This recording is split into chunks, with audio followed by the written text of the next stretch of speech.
人力資源辦公室修正外僱數據，將部分原本列入批發零售同文娛博彩等行業嘅外僱歸納返去酒店同飲食業大類，涉及人數有3700人到5800幾人。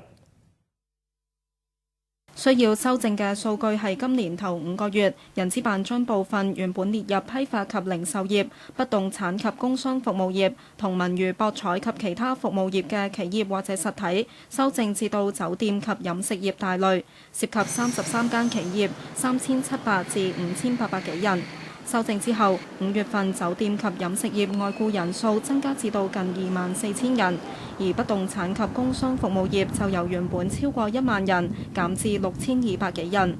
人資辦話係因應部分行業嘅業務性質同埋服務範圍嚟作修正，唔會係對外勞政策方面呢有啲咩特別嘅一個傾斜或者特別嘅一個改變喺呢度啊，反而就係話更加清晰咗邊啲行業。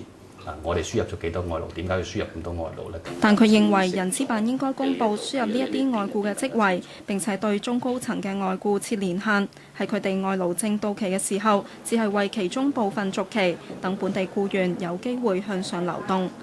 而工聯就認為應該公布外僱嘅最低薪酬，同埋聘請外僱嘅實體有冇按行政法規要求請到足夠嘅本地僱員。希望人資辦喺數據研究上面更加細化。外勞資料裏邊仲有一個就係工資啊、工種啊等等呢啲嘢，仲要係要加強啦。我哋點樣能夠喺人資辦裏邊去優化人力資源研究呢方面嚟講，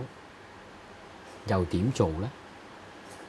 呢個地方而家空白嘅。佢又舉例，今年1月人資辦批出10萬個外僱名額，但截至6月，外僱數字係85000人，質疑批額存有水分，令到本地人嘅薪酬受到影響。